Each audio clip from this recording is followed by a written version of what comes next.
नमस्कार, यहाँहरु सबैलाई आजको हेल्थ बुलेटिनमा स्वागत गर्दै तपाईहरुको अघि आजसम्मको हाम्रो सिक्किमको जानकारी कोभिडको लिएर आइरहेको छु, जुन यस प्रकार छ। Total number of test done हेर्नु पर्यो भने 1,06,563 1,06,563 पुगेको छ भने टोटल एक्टिभ केसेस 3092 छ। टोटल रिकभरी भएको केसेस 8439 छ भने टोटल डेथ्स 214, आउट माइग्रेटेड 210 अनि तपाईको टोटल कन्फर्म केसेस 11,955 11,955 पुगेको छ।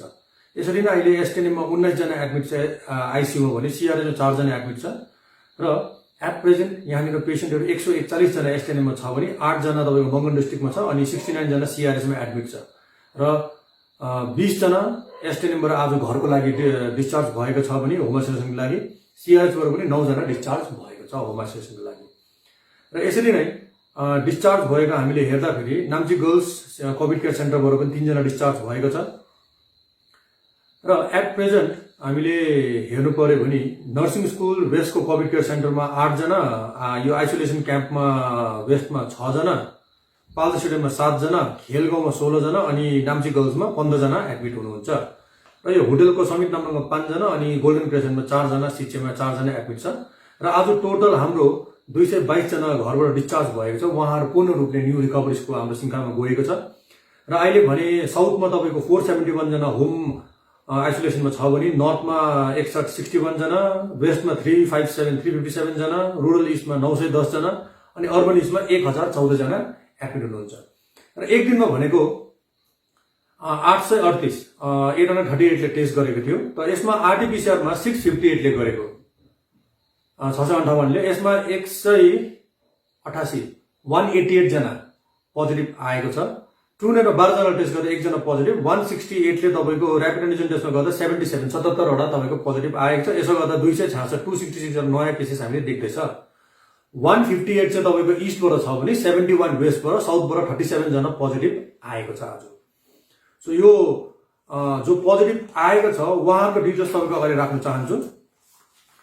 सो उहाँहरुको डिटेल्स तपाईको अगाडि राख्दाखेरि एकजनाले लिङ्के एड्रेस दिनु भएको छैन, एकजनाले तादुङ नियर काजला पम्प, 2 जनाले सिचे नियर एसटीएम, 2 जना नामनम हाउसिङ भनेर एड्रेस दिनु भएको छ। टोकल बर्मेक साउथमा भएकोमा एकजनाको रेसेप, एकजनाको अप्पर टोकल, एकजनाको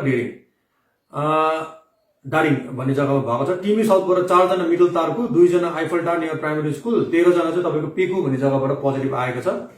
एसटीएनएम मा जुन चाहिँ टेस्ट भएको छ फ्लू क्लिनिकमा त्यहाँबाट हेर्नु भने एकजनाको एड्रेस नाम्चेबुङ, एकजनाको डीपीएच बिलो पुलिस बुथ, एकजनाको एबभ डीसी अफिस अपोजिट, एकजनाको चानबारी एबभ फरेस्ट चेकपोस्ट, एकजनाले यहाँ फोन रिस्पोन्ड गर्नु भएको छैन। उहाँ 30 वर्षको पुरुष 30 years old male from Sichey हुनुहुन्छ। So 30 years old male from Sichey निवासी जो पनि हुनुहुन्छ नट रिस्पोन्डिङ, प्लिज रिस्पोन्ड। तपाईले मेसेज पठाएको छ, त्यहाँ नम्बर ब्याक फोन गर्न सक्नुहुन्छ। एकजना तपाईको देउराली यहाँ क्वार्टरको एड्रेस दिनु भएको छ, प्राइमरी कन्ट्याक्ट हुनुहुन्छ उहाँ। सो उहाँ पोजिटिभ आउनु भएको छ। एकजना Manvir colony near RN medical store, एकजना पेन्टक नर्थ, एकजना डाँडागाउँ तादुङ ग्रिनडिल 0, एकजना काजी रोड नियर होटल जम्बाला, एकजना छोटा सिङदाम, एकजना अप्पर सिचे उहाँ प्राइमरी कन्ट्याक्ट, एकजना बिलो भाजरा बिल्डिङ, एकजना बलवाखानी बिलो सीबीडब्ल्यू, एकजना middle Syari near central school, एकजना आसाम निन्छ, एकजना चानबारी नियर एसबीआई एटीएम, एकजना फेरि लोवर सिचे उहाँ पनि प्राइमरी कन्ट्याक्ट हुनुहुन्छ। एकजना सिचेको कोअपरेटिभ एरियाको एड्रेस दिनुभएको छ उहाँले, एकजना नाङ्लो, 2 जना लिङदिङ, एकजना रेखोला, एकजना तादुङ बिलो हर्कामाया कलेज, एकजना डेभलपमेन्ट नियर हाउसिङ कलोनी, एकजना नियर हेलिपेड बुर्तुक अनि 4 जनाले हेलिपेड मात्रै एड्रेस दिनुभएको छ। सो एकजना लोवर बुर्तुक राईगाउँ, एकजना डाँडागाउँ तादुङ, एकजना आहो, एकजना फरेस्ट कलोनी, एकजना लुइङ, 2 जना Sichey power colony government quarter, एकजना रुमतेक, एकजना डाँडागाउँ तादुङ, एकजना नामनङ नियर हाउसिङ, 2 जना बाइपास रोड नियर एसटीएफ भवन, एकजना तपाईको नियर हिडन फरेस्ट सिचेको एड्रेस दिनुभएको छ। र एसटीएमबाटै आएको एकजनाले जितलाङको एड्रेस दिनुभएको छ, एकजना डेभलपमेन्ट एरियाको एड्रेस दिनुभएको छ, एकजनाले सदर बीएसको एड्रेस दिनुभएको छ, एकजना सामा लिङदम, एकजना डाँडागाउँ, एकजना तादुङ, एकजना अप्पर स्यारी, 3 जनाले नामनङ, 2 जनाले गैरी गाउँ तादुङ, 2 जना तादुङको एड्रेस दिनुभएको छ। र डिस्ट्रिक्ट हस्पिटल गेजिङबाट हाम्रो पोजिटिभ आएकोमा 3 जनाले सेकेन्ड माइल गेजिङ एड्रेस दिनुभएको छ नि चुङजङ भनेर 4 जनाले एड्रेस दिनुभएको छ। सोरेङबाट भएकोमा 3 जनाले सोरेङ, 3 जनाले थर्पु, 2 जनाले चाखुङ, 2 जनाले यो मंगलबारेको अन्डरमा, 2 जनाले माबङ भनेर एड्रेस दिनुभएको छ। एकजनाले 8 माइल प्रेङगाउँ, एकजनाले मंगलबारे, एकजनाले छुचेन, एकजनाले कोलबुङ, 2 जनाले मिडल सिगेङ, एकजनाले अप्पर कामिङ, 2 जनाले अप्पर बर्मियर, 2 जनाले हाकीडुङ्गा रिन्चेबुङको अन्डरमा। देन्तामको अन्डरमा हेर्नु पर्यो 3 जना हिगाउँ, 2 जना जोगीडाँडा। सोमबारेको अन्डरमा 1 जना ओखरे, 1 जना दरमदिन, 1 जना सोमबारे। डिस्ट्रिक्ट हस्पिटल सिङतामको अन्डरमा 1 जना बरदाङ, 1 जना 5 माइल, त्यहाँदेखिको तीनजना रम्फू, एकजना माझीटार, एकजना पाण्डम, एकजना आइबिएम, दुईजना माझीटारबाट 4जना पोजिटिभ टोटल। डिस्ट्रिक्ट हस्पिटल सिङतामबाट 1जना, त्यहाँदेखिको खामदुङबाट 1जना, सिङतामबाट 1जना, रम्फूबाट 1जना। अब सीआरएसबाट जो पोजिटिभ आउनु भएको छ सीआरएसको अन्डरमा दुईजनाले चानबारी अपोजिट एसकेएम पार्टी अफिस दिनु भएको छ, एकजना पिजी हस्टेल सीआरएस, एकजना 5 माइल तादुङ नियर पावर हाउस, दुईजनाले development area near Pushpa garage दिनु भएको छ, एकजनाले 6 माइल तादुङ, एकजनाले एनजे कम्पाउन्ड डिबेट रोड, एकजनाले भाइ school road near hotel drip भनेर दिनुभएको छ, एकजनाको हाउसिङ कलोनी 6 माइल दिनुभएको छ एड्रेस, दुईजनाको नियर डेनोबिल्ला एकाडेमी आसाम लिङ्जे भनेर एड्रेस दिनुभएको छ। त्यहाँदेखिको एकजनाले 5 माइल तादुङ बिलो हाउसिङ कलोनी दिनुभएको छ, एकजना नियर तामाङ गुम्बा सिच्छे,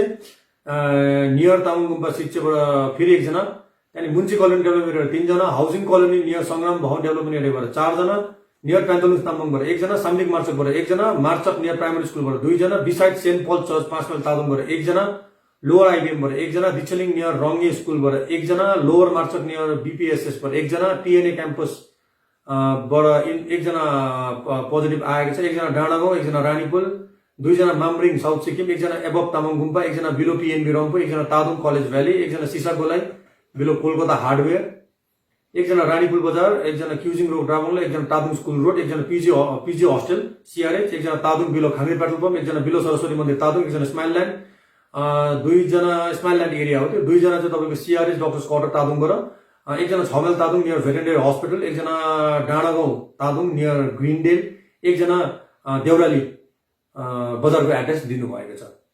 सो यसरी नै एकजना फेरि लाल बजारको एड्रेस दिनुभएको छ, उहाँ अहिले तल एसटिएममा सीआरएसमा एडमिट हुनुहुन्छ। सो ऱ्याट पोजिटिभ आएकोमा सीआरएसबाट एकजना सिचे, एकजना पिजी हस्टेल तल सीआरएसको, एकजना तादुङ, एकजना बेन नाम्प्रेक, एकजना माझीटार, एकजना 6 माइल तादुङ हाउसिङ कलोनी, एकजना लोवर आरिथाङ, एकजना माझीटार। मंगलबारेको अन्डरमा एकजना अप्पर कामलिङ, एकजना दोक्सिङ, एकजना इन्द्र कुमार एड्रेसमा इन्द्र कुमार राई दिनुभएको छ, एकजना सुल्डुङ, 3जना लोवर सुल्डुङ, विन्चेपुङको अन्डरमा मार्तम बर्मेक रोडबाट 2जना, सोरेङको अन्डरमा सिङलिङ, एकजना रिदाङ, 2जना, गेलिङ स्कुल 1जना, गेलिङ 4जना, सोरेङ सिएचसी 1जना। त्यहाँदेखिको डिस्ट्रिक्ट हस्पिटल गेजिङ वेस्टको अन्डरमा 8 माइल गेजिङबाट 4जना, 8 माइल नियर ग्रिल सपबाट 1जना, पाण्डे कलोनी गेजिङबाट 2जना, गेजिङ बजारबाट 1जना, नयाँ बजारबाट 1जना, लोवर क्योङसाबाट 1जना, अप्पर पेलिङ ग्राउन्डबाट 1जना, मल्लेआचिङ 1जना, साक्योङबाट 1जना, सोमबारेको अन्डरमा दरमदिनबाट 1जना, देन्तामको अन्डरमा देन्ताम तारबाट 1जना, सोरेङको अन्डरमा चाकुङ 1जना, बोजेको 1जना, देवानी तार 1जना। इस्टको अन्डरमा हामीले हेर्नु पर्यो भने इस्ट रुरलको अन्डरमा आइबिएमबाट 2जना, 4 माइल भस्लेबाट 1जना, चानाटारबाट 4जना, कुम्बेकबाट 1जना, माझीटारबाट 1जना, गोरीटार नियर जोजोलापा होटलबाट 1जना, नियर पञ्चायत हल रादङबाट 1जना, तारिथङबाट 1जना, पाकिङ बजारबाट 1जना, नियर एसडिएम अफिस रङ्गलीबाट 1जना, नियर छुचेन सिनियर सेकेन्डरी स्कुलबाट 1जना, तिरबुतामबाट 2जना, रिनक बजारबाट 1जना। साउथको अन्डरमा 1जना माझीगाउँ लोवर तिमीबाट 2जना, लोवर तिमी नियर पुलिस स्टेसनबाट 1जना, डाँडागाउँ अपोजिट तिमी बजारबाट 1जना, तिमी नियर एसपिएसबाट 1जना, सुबुक नियर स्कुलबाट 1जना, नियर डिसी अफिस नाम्चीबाट 1जना, लोवर मामरिङबाट 1जना, मामरिङबाट 1जना, टिबेटन सेटलमेन्ट आले क्याम्प राबङलाबाट 1जना, लाल बजार राबङलाबाट 1जना, अप्पर ग्याग्योङबाट 1जना, यो सङ्गनाथ भन्ने जग्गाबाट 2जना पोजिटिभ आएको छ। 266 यहाँनिर पोजिटिभ आएको छ र हाम्रोमा आज 2जना डेथ पनि रिपोर्ट भएको छ र यो 2जना तपाईँको 16 तारिकको दिन एडमिट भएको रहेछ। एकजना ऱ्याट पोजिटिभ आएर 80 वर्षको पुरुष एडमिट भएको रहेछ, उहाँ 18 तारिकको दिन 8:03 बेलुकी एक्सपायर भएको रहेछ। अर्को एकजना तपाईँको आरटीपीसीआर भएर पोजिटिभ भएर 16 तारिकको दिनै एडमिट हुनुभएको, अनि 55 वर्षको महिला 18 तारिकको दिन बेलुकी 5:30 मा एक्सपायर हुनुभएको छ र 2जना पनि कज अफ डेथ चाहिँ तपाईँको कोभिड न्युमोनाइटिस एन्ड कार्डियोरेस्पिरेटरी फेलियर भनेर दिएको छ र एज सच यहाँनिर रिपोर्टमा एसटिएनएमबाट प्राप्त भएको रिपोर्टमा कुनै पनि कोमोर्बिड कन्डिसन दिएको छैन र यो भयो डेथको आँकडा। र तपाईँको भ्याक्सिन कतिजनाले लगाएछ भनेर भन्नुपर्दा 642 जनाले फर्स्ट डोज लगाएछ हिजो मात्र, भनेपछि 8 जनाले सेकेन्ड डोज लगाएछ। यसो गर्दा 650 जनाले पूर्ण रूपले टोटल भ्याक्सिन यहाँनिर लगाएको छ र यो भयो तपाईँको भ्याक्सिनको डाटाहरू। र यसपछि तपाईँलाई म यहाँनिर हाम्रोबाट हिजो कतिजनाको हामीले ट्र्याक भएन भने भनेको, धेरैजनाले ट्र्याक भयो हाम्रो र आज पनि कल भयो, उहाँले नै हामीलाई कल गर्नु भएको छ। तपाईँलाई थ्याङ्क यू भेरी मच जसले हामीलाई कन्ट्याक्ट गरिदिनु भयो। तर यहाँ नहुनेहरूको चाहिँ म तपाईँको नाम भन्न चाहन्छु। एकजना 67 इयर्स ओल्ड फिमेल जसले मोबाइल अनरिचेबल आउँदैछ, जसले गाइने आएको थिएन, सोनाम डोलमा भुटियो भनेर उहाँको कन्ट्याक्ट भएको छैन अझै पनि। एकजना Sujan Pariyar 29 years old male from Arithang, उहाँको फोन अनअभाइलेबल आउँदैछ। एकजना केसाङ भुटिया छ 42 इयर्स ओल्ड मेल, उहाँको पनि फोन केही कारणले लाग्न सकेको छैन। उहाँको एड्रेस चाहिँ याक्चा सेरेथाङ भनेर दिनुभएको छ। सो यो माथि पनि खबर भइसकेको छ तपाईँको। त्यहाँदेखि एकजना कार्मडेङ्गा भुटिया 39 इयर्स ओल्ड फिमेल छ, मैले हिजो यो एनाउन्स गरेको थिएँ नाम है, उहाँको पनि कुनै डिटेल छैन। सो यसपछि अरू ट्र्याक भएको छ। त्यहाँदेखिको एकजना तपाईँको मेट्रो तादुङबाट 53 years old female Sangeeta Bhutia भनेर ट्र्याक भएको छैन। एकजना तपाईँको Nisha Gupta 22 years old female 5 माइलबाट, उहाँको फोन रङ नम्बर भनेर दिएको छ। सो उहाँ पनि ट्र्याक भएको छैन, निशा गुप्ता। सो जसको नाम मैले यहाँ भने काइन्डली हामीलाई कन्ट्याक्ट गरिदिनुहोस्।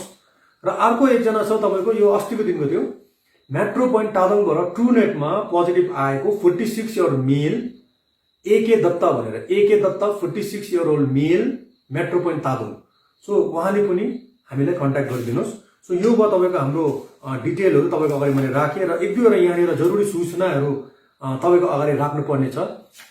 पहिला म तपाईँलाई हाम्रो यो जुन चाहिँ आज एउटा अर्डर निस्केको छ, ऱ्यापिड एन्टिजेन टेस्ट हाम्रो गान्तोक एरियामा गर्ने भनेर हाम्रो युपिएचसी अर्बन प्राइमेरी हेल्थ सेन्टरको टिम छ है। सो हाम्रो एउटा टिम फर्म गरेर हामी यसमा गर्ने भनेर भनेको छ। र अहिले 5वटा रेड जोन हामीले आइडेन्टिफाई गरेको छ। एउटा तपाईँको यो आरिथङ एरिया, एउटा तादुङ एरिया, एउटा सिच्चेको यो मिडल सिच्चे एरिया, एउटा स्यारी नियर रोयल प्लाजाको यो छङछङ तपाईँको लगा एरिया, अनि स्वास्तिकको तपाईँको यो बुर्तुक स्वास्तिकको एरिया एउटा आएको छ। सो यो 5वटा एरियामा हामीले टेस्ट गर्ने र उहाँहरूको हामीले कन्सर्न काउन्सिलरहरूसँग पनि कुरा गरेको छ र टास्क फोर्सको पनि हामीले यसमा हेल्प लिँदैछ। र यसमा हामीले टिम बनाएर हामीले जुन चाहिँ किट पाएको छ, जो पनि प्राइमरी कन्ट्याक्ट छ, प्राइमरी कन्ट्याक्टमा जो पनि सिम्टोमेटिक भएर घरमा बस्नु भएको छ उहाँहरूको चाहिँ हामी टेस्ट गर्ने त्यो एरियामा गइराखेर त्यो दिन। सो एउटा दिन गरेर हामीले उहाँको लिस्ट आउट गर्दैछ र उहाँ हाम्रो टास्क फोर्सले हामीले एकदम राम्रोसँगले काउन्सिलर सर म्याडमले सघाइदिनु हुँदछ, उहाँले मेरो लिस्ट आउट गरिदिनुहुन्छ। त्यसमा हाम्रो आशाहरू मेम्बरहरू पनि छ। सो यो प्रकारले हामी एउटा गरिराखेर चाहिँ त्यो त्यही जग्गामा गएर आइडेन्टिफाई गरेर एउटा जग्गा हामीले टेस्ट गर्नेछ। सो यो अर्डरमा हाम्रो एउटा जग्गाको नामहरू दिएको छ है, जस्तो आरिथङको पुलिस आउटपोस्ट भनेर। त्यो जग्गा सानो हुन्छ होला, त्यसले गर्दा हामी अलिक जग्गा चेन्ज गर्ने। जस्तो तादुङको ह्युन्डाई ग्यारेज भनेको छ, त्यो ह्युन्डाई ग्यारेजमा होइन है तपाईँको। यहाँनिर हाम्रो के भन्छ रिपोर्ट बनाउँदाखेरि अलिकति प्रब्लम हाम्रो गडबड भएको छ। सो यसमा हामी क्षमा प्राप्ति छ। सो यो तादुङको तपाईँको हाम्रो जुन चाहिँ प्रेसको एरिया छ त्यो जग्गामा, जस्तो सिच्चेको कोअपरेटिभ सेन्टर जुन चाहिँ हाम्रो त्यहाँ आउटपोस्ट छ हेल्थको, त्यहाँनिर स्यारीको जुन चाहिँ रोयल प्लाजा छ त्यसको त्यो कम्पाउन्ड बाहिरतिर है, त्यो प्रकारले हामी टेस्ट गर्ने भनेको छ। सो यो टेस्टको लागि हामीले एम्बुलेन्स पनि प्राप्त गरेको छौँ डिपार्टमेन्टबाट पनि। अनि एउटा एम्बुलेन्स चाहिँ हामीलाई सिक्किम फुटबल एसोसिएसनले पनि यसमा टेस्टिङ ड्राइभ गरिदिनुहोस् भनेर दिएको छ। र हामीले त्यहाँनिर टेस्ट गरेर ऱ्याटमा टेस्ट गरेर ऱ्यापिड एन्टिजेन टेस्ट गरिसकेर त्यो प्राइमेरी कन्ट्याक्टलाई कोही पोजिटिभ भेटायो भने उहाँको त्यो बस्ने जग्गा फिजिबल छ कि छैन एज पर हाम्रो गाइडलाइन है। सो त्यो हेरिराखेर हामीले उहाँलाई त्यही एम्बुलेन्समा तुरन्तै त्यति नै बेला हामी सिफ्ट पनि गर्ने भन्ने एउटा डिसिजन लिएको छ। सो अहिले हाम्रोमा किट एउटा लिमिटेड छ, त्यो लिमिटेड किटले हामीले गर्दैछ र फेरि पनि हामीले टिक गरेर नेक्स्ट विक हाम्रोमा आउँदा हामी अरू जग्गामा पनि हामी हेरिराखेर यहाँ हामी गर्छ। र यो 7 दिनको हामीले ब्याक ट्र्याकिङ गर्दाखेरिको हो। र यसमा हामीले केस लोड भेटाउँदा फेरि पहिला चाहिँ हामी तादुङबाट स्टार्ट गर्ने भनेर हामीले एउटा सल्लाह लिएको छौँ, किन त्यहाँ केस लोड अलिक ज्यादा छ भन्ने कुरा छ। सो त्यसले गर्दा हामी त्यहाँबाट एउटा उयो गर्नेछौँ। र अर्को कुरा यहाँनिर अस्तिदेखि धेरै क्वेसनहरू सोध्नु भइरहेको थियो कि हामीले भ्याक्सिन चाहिँ कहिले लाउनु सक्छ भन्ने कुरा है, यो कोभिसिल्ड भ्याक्सिन भन्ने चिज चाहिँ। सो कोभिसिल्ड मात्र नभएर कुनै पनि एउटा भ्याक्सिन छ भने तपाईँको जुन चाहिँ हाम्रो यो national expert group on vaccine administration for कोभिड-19 जुन चाहिँ कमिटी छ, उहाँले हामीलाई एउटा सधैँ पनि गाइड गरिरहेको छ है। सो त्यही गर्दाखेरि उहाँकोबाट अनि ministry of health and family welfare government of इन्डियाले पनि यसलाई एक्सेप्ट गरेको छ। सो कोले चाहिँ अब हामीले मतलब के छ भन्दाखेरि कति बेला रोक्नुपर्ने या कति बेला लाउनु, अब कसले लाउनु न भने हामीले कुरा गरौँ है पहिला। सो जसलाई चाहिँ तपाईँको यो कोभिड-19 पोजिटिभ आएको छ, सो उहाँले चाहिँ 3 महिनासम्म रिकभरी कोभिड भएको दिनदेखि होइन, रिकभरी भइसकेर 3 महिनासम्म चाहिँ भ्याक्सिन लाउनु भएन, आफ्टर 3 मन्थ्स मात्रै लाउनु पर्यो। सो अर्को कुरा छ, फर्स्ट डोज तपाईँले लगाइसक्नु भएको छ तर सेकेन्ड डोजको सेड्युलिङ भइसकेको थियो र सेकेन्ड डोज आउनु अगाडि तपाईँलाई पोजिटिभ भयो, फेरि यही तपाईँ रिकभरी भएर 3 महिनाको ग्याप राख्नुपर्ने हुन्छ। सो यो एउटा भयो। त्यहाँदेखि अर्को छ तपाईँको कसले कस्तो खालको मान्छेले चाहिँ भ्याक्सिन लाउनु हुँदैन भन्दा अस्ति धेरै कुराहरू थियो है तपाईँको। यसमा अलिकति फेरबदल भएको छ। एउटा चेन्जेस के आएको छ भन्दा जो मान्छेलाई सिरियस जनरल इलनेस हुन्छ, जुनमा चाहिँ हस्पिटलाइजेसन हुनसक्छ या आइसियु केयर चाहेको बिमारीहरू हुन्छ है, मैले फेरि भन्दैछु, सिरियस जनरल इलनेस रिक्वायरिङ हस्पिटलाइजेसन, जुन चाहिँ बिमारीले चाहिँ बिमारीग्रस्त भएर चाहिँ हस्पिटल एडमिट हुनु परेको छ भने र आइसियु केयरमा एडमिट भएको छ भने यस्तो मानिसहरूले चाहिँ 4 देखि 8 हप्ता चाहिँ पर्खिनु पर्यो कोभिड भ्याक्सिन लाउनुस् अगाडि। 4 देखि 8 हप्ता पर्खिनु पर्ने हुन्छ। त्यहाँदेखिको अर्को कुरा चाहिँ के छ भन्दाखेरि एउटा क्वेसन हामीलाई के सोधेको थियो, ल्याक्टेटिङ मदरको कुरा हामीलाई बारम्बार सोधेको छ। त यो लेटरको हिसाबले हामीलाई यहाँनिर क्ल्यारिफिकेसन पाएको छ। यो 19 मेको दिन लेटर आएको हो हाम्रो है। सो यो हाम्रो उता सेक्रेटरी गभर्मेन्ट अफ इन्डियाबाट नै यो हाम्रो यो लेटर आएको छ।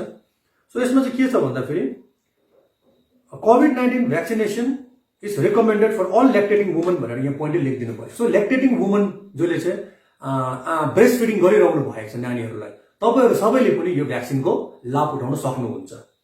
सो अर्को कुरा एउटा यहाँ के छ भन्दाखेरि ब्लड डोनेसनको बारेमा पनि धेरैले सोध्नुभयो। So 14 days of either COVID-19 vaccine or testing RT-PCR negative if suffering from COVID-19 disease है। COVID-19 भ्याक्सिन लगाइसकेर 14 दिनपछि हामीले ब्लड डोनेट गर्न सक्ने, अनि COVID-19 डिजिज भइसकेर रिकभरी भएर 14 दिनको बादमा तपाईँको भ्याक्सिन लगाउन सक्ने। सो यो कुरा चाहिँ तपाईँको यहाँनिर क्लियर हामीले यहाँ गर्नु चाहेको थियो र यो कुरा यहाँनिर हामीले राखेको छौँ। र अर्को कुरा यो जुन चाहिँ पोर्टलको कुरा आउँदैछ, सो हामीले यहाँनिर पोर्टलको अर्को एउटा इन्फर्मेसन के लिएर आएको छ भने उहाँले अहिले खोल्दै जानु हुँदैछ पोर्टल है, कोही बेला जग्गा बढाउनु हुँदैछ, अहिले जग्गा बढाइरहेको छ। सो पोर्टलको कुरा हुँदाखेरि portal will be close on Saturday भनेर भन्नुभएको छ। किन भन्दाखेरि चाहिँ स्याटरडे बिहान चाहिँ तपाईँहरूले गर्नु भने क्लोज पाउनुहुन्छ पोर्टललाई। किन भन्दाखेरि यो पोर्टल चाहिँ तपाईँ के हुन्छ भने सन्डे चाहिँ भ्याक्सिनेसन क्लोज छ। सो अरू हामीले कहिले मन्डेदेखि कता कता गर्ने हो भने फेरि हामी तपाईँलाई जानकारी लिएर आउनेछौँ यसमा। र तपाईँको थर्सडे, फ्राइडे एन्ड स्याटरडेको लागि हामीले 2टा सेन्टर अझ अतिरिक्त खोलेको थियौँ। एउटा सिक्किम युनिभर्सिटीको हेल्थ सेन्टर छ, अन्त एउटा चाहिँ तपाईँको लिङ्कडिङ आउटपोस्ट भनेर दिएको थियो। सो यसमा अलिकति पजल भएको रहेछ। सिक्किम युनिभर्सिटी हेल्थ सेन्टर चाहिँ तल्लोपट्टि तपाईँको जुन चाहिँ होली क्रस स्कुलदेखि तल्लोबाट जुन चाहिँ पेट्रोल पम्प आउँछ त्यसको अलिकति माथिपट्टि एउटा हिस्ट्री कम्प्लेक्स छ, हिस्ट्री डिपार्टमेन्ट हो, त्यसको छेउमा छ, त्यहाँनिर हुन्छ तपाईँको है। सो अर्को कुरा चाहिँ तपाईँको जुन चाहिँ लिङ्कडिङ आउटपोस्ट जसले पनि सेलेक्ट गर्नु भएको छ तपाईँहरूको चाहिँ के छ भन्दाखेरि सिआरएचमा भ्याक्सिन लागिन्छ। यो हप्ताको लागि चाहिँ सिआरएच को जुन चाहिँ तपाईँको सरस्वती मन्दिर छ त्यसको अपोजिटमा जुन चाहिँ उनीहरूको सिक्किम मणिपालको डिस्टेन्स एजुकेसन अफिस थियो है, त्यहाँनिर एटिएम को राइट ह्यान्ड साइडमा त्यहाँनिर तपाईँको भ्याक्सिन लागिन्छ। सो यो चाहिँ कहिलेसम्म लागिन्छ भन्दाखेरि जस्तो यो हप्ताको लागि राखेको छ, नेक्स्ट विकको लागि हामी फेरि क्ल्यारिफिकेसन तपाईँको राख्छ गर्ने हो कि गर्ने होइन भनेर। मणिपालले पनि जो चाहिँ मणिपाल चाहिँ एउटा प्राइभेट इस्टाब्लिसमेन्ट भयो। सो त्यहाँनिर मणिपालले पनि उहाँको भ्याक्सिन मगाउनु भएर उहाँले स्टार्ट गर्यो भने चाहिँ त्यो फ्री भ्याक्सिनेसन चाहिँ हटिन्छ। अहिलेको लागि चाहिँ लिङ्कडिङ आउटपोस्ट गरेर सिआरएच चाहिँ हामीले कोअर्डिनेट गरेर एउटा सबैको लागि अलिक ज्यादा एउटा जग्गा होस् भनेर चाहिँ गरेको हो। तर भोलिको दिनमा उहाँहरूको आफ्नै भ्याक्सिन आएपछि तपाईँहरूले फेरि सिआरएचकै त्यहाँनिर भ्याक्सिनेसन सेन्टर भनेर चुज गर्नुपर्ने हुन्छ बादमा है, उहाँले एउटा एनाउन्समेन्ट गर्नुहुन्छ र त्यहाँनिर तपाईँले त्यो प्रकारले लगाउन सक्नुहुन्छ पेड बेसिसमा। अब अर्को कुरा छ, जब पनि पोर्टलमा तपाईँले आफ्नो डिटेल्सहरू हाल्नु हुँदैछ तपाईँहरूले काइन्डली आधार कार्ड या जुनै आइडी कार्ड हुन्छ त्यसकै डिटेल्स चाहिँ त्यहाँ लगाइदिनुहोस्, किन त्यही डिटेल्स चाहिँ तपाईँको बादमा पनि क्रस भेरिफिकेसन हुन्छ। यहाँनिर के भएको छ भने कतिजनाको डेट अफ बर्थ लाउँदाखेरि अलिकति गल्ती हुँदाखेरि उहाँले 45+ पनि पाउनु भएछ है। सो यस्तो पनि नहोस्, या कोहीले तपाईँको बिलो 18 पनि लगाएको रहेछ त्यस्तो चाहिँ नहोस् तपाईँको, किन त्यो डेट चाहिँ एकदम पर्फेक्टली तपाईँले हालिदिनुहोस्। सो त्यसले गर्दाखेरि अलिकति पजल नहोस् भनेर। अनि अर्को कुरा यहाँबाट हामीले एउटा क्ल्यारिफिकेसन मागेको थियो कि धेरैको यहाँबाट क्वेसन आएको थियो, टाइम चाहिँ कस्तो प्रकारले हुँदैछ भनेर भन्नुभएको थियो है, कति बेला खोल्दैछ भनेर। त्यो सार्प 6 AM मा खोल्नु हुँदो रहेछ उहाँहरूले। सो सबै स्लटलाई उहाँले खोल्दै खोल्दै जानु हुँदो रहेछ। खोल्दाखेरि चाहिँ उहाँले भन्नु हुँदैछ टाइम चाहिँ मैले कस्तो खालको टाइम हाल्नु हुँदैछ, किन जेनरल पब्लिकले धेरै सोध्नु हुँदैछ भन्दा चाहिँ उहाँले के भन्नुभयो भने घडीको टाइम तपाईँहरूले वाल क्लकको आफ्नो रिस्ट वाचको टाइम नहेर्नुहोस्, इन्टरनेटको टाइम जुन चाहिँ मोबाइलमा या ल्यापटपमा जुन चाहिँ हामीले इन्टरनेटको थ्रुबाट टाइमिङ जुन चाहिँ आउँछ त्यो टाइम हेर्नुहोस् भनेर भन्नुहुँदैछ र त्यही टाइमिङमा चाहिँ उहाँले छोड्नु हुँदैछ भनेर हामीलाई खबर आएको छ। यो चाहिँ तपाईँको UNDP को तपाईँको कोविन यो पोर्टल जसले ह्यान्डल गर्नुहुन्छ उहाँको हामीले क्राइम फिल्ममा यो कुरा आएको छ। सो हामी सबैजनाले मिलेर यो काम हामी गरौँ र यतिमा हामीलाई तपाईँहरूले आजसम्म हामीले कोअपरेट गरिरहनु भएको छ र अझै हामीले अरू के फर्दर के छ भनेर हामी तपाईँको अगाडि डिटेल्स लिएर आउनेछौँ। तबसम्मको लागि तपाईँहरू सबैले कोभिड एप्रोप्रिएट बिहेभियर राम्रोसँगले फलो गरिदिनुहोस्, मास्क सही प्रकारको सही तरिकाले लगाइदिनुहोस्, हात साबुन पानी लगाएर बारम्बार मजाले धोइदिनुहोस्, आँखा नाक छुनेसँग जोगिनुहोस्, फिजिकल डिस्टेन्सिङ सबै मेन्टेन गर्नु सक्छ गरिदिनुहोस्। त्यहाँदेखिको जो पनि सिम्टोमेटिक हुँदछ टेस्ट गर्नु गइदिनुहोस्, किनकि धेरै यस्तो कन्डिसन भएर पेसेन्टहरू आएको छ सर्टनेस अफ ब्रेथ भएर। सो सर्टनेस अफ ब्रेथ भयो, उहाँहरू आउनु हुँदाखेरि प्रब्लम हुन्छ र सिधै आउँदाखेरि हस्पिटलमा उहाँलाई अक्सिजन सपोर्ट लाउनु पनि या बितेकहरू पनि यस्तो पनि आएको छ। तर जस्तो पनि तपाईँलाई सिम्टम्स हुन्छ तपाईँले आएर गरिदिनुहोस्, टेस्ट गरिदिनुहोस्। अनि एउटा कुरा म एकदमै क्लियर गर्नु चाहन्छु, हाम्रोमा यहाँ 2-3वटा कुरा यस्तो खालको आइसकेको छ कि अब एकजना मान्छे पोजिटिभ आयो, हामीले बारम्बार तपाईँलाई भनिरहेको छ जो पोजिटिभ आउँछ त्यो मान्छेलाई जुन चाहिँ दिनमा कन्ट्याक्ट हुँदछ त्यसको 7th डेमा टेस्ट गर्नुपर्छ भनेर हामीले भनेको छ, 7 दिनमा। तर यहाँनिर चाहिँ आज कन्ट्याक्ट भने भोलि नै टेस्ट गर्नेहरू पनि हामीले त्यस्तोहरू पनि भेटेको छ। सो त्यस्तोमा चाहिँ तपाईँको अब रिपोर्ट ज्यादातर नेगेटिभै आउँछ है, अगाडि पोजिटिभ तपाईँ कसैसँग एक्सपोज भएको छैन भने यस्तो चाहिँ तपाईँले याद गरिदिनुहोस्। र जतिजनाले पनि टेस्ट गर्नु गएको छ रिपोर्ट पर्खिदिनुहोस् है। हामी रिपोर्ट तपाईँलाई 48 आवर्ससम्ममा हामीले तपाईँलाई 72 आवर्ससम्म हामीले भन्ने छौँ। जस्तो प्रकारले हाम्रो रिपोर्ट आउँछ कन्ट्याक्ट ट्रेसिङ टिम सबैले यसमा काम गरिरहेको छ। र जतिजनालाई पनि फोन छ सही प्रकारले एउटा नेटवर्क आउने जग्गामा राखिदिनुहोस्, किन अनएभाइलेबल भन्ने धेरै कुरा आउँदछ। फोन टुट मात्रै गर्छ, त्यहाँदेखि अरू केही पनि छैन रिस्पोन्ड है। सो यो पनि गरिदिनुहोस्, हामी 2-3वटा नम्बरबाट ट्राई गरेको हुन्छ। सो हामीले यो पनि गर्न सकिन्छ। र त्यहाँदेखिको हामी सबैजनाले जो पनि कन्ट्याक्टमा आउँछ आइसोलेट गर्नुपर्ने, 7 दिनमा टेस्ट गर्नुपर्ने। जतिजना पनि प्राइमेरी कन्ट्याक्ट छ 11 दिनको क्वारेन्टाइन म्यान्डेटरी हुन्छ। हाई रिस्कले र सिम्टोमेटिक भएको खण्डमा बिचमा टेस्ट गरिदिनुहोस्, हाई रिस्कले 7 दिनमा टेस्ट गर्नुपर्ने हुन्छ। यो सबै तपाईँहरूले बुझिदिनुहोस्। र त्यहाँदेखि जति पनि वर्क प्लेस छ जस्तो ब्याङ्कमा कहीँनिर पोजिटिभ आउँदैछ भनेर भनेपछि अब हामीले यहाँबाट यो ब्याङ्क भनेर भन्नु पनि मिल्दैन है। सो जहाँ पनि ब्याङ्क आउँदैछ ब्याङ्क म्यानेजरले हेर्नुहोस्, वर्क प्लेसको प्रोटोकल फलो गरिदिनुहोस्, त्यसलाई इमिडिएट सेनिटाइज गरेर 48 आवर्सको लागि कन्टेन गर्नुपर्ने हुन्छ। प्राइमेरी कन्ट्याक्ट लिस्ट आउट गर्नुहोस्, हामीले तपाईँलाई कन्ट्याक्ट गर्छ त्यहाँदेखि तपाईँले हामीलाई लिस्ट आउट गरेर दिनुहोस्। सो यो प्रकारले हामी काम गरौँ मिलेर। र त्यहाँदेखिको तबसम्मको लागि तपाईँसम्म सुरक्षित बसिदिनुहोस्, आफ्नो घर परिवार सुरक्षित राख्नुहोस्, तपाईँ सुरक्षित बस्यो भने। र त्यहाँदेखिको गएर आफ्नो गाउँसम्म सुरक्षित बस्छ र हामीले हाम्रो प्यारो राज्य सिक्किमलाई नै सुरक्षित पनि राख्न सक्छ र कोभिड मुक्त बनाउन सक्छ भन्दै आजको बुलेटिन म यही राख्न चाहन्छु। धन्यवाद।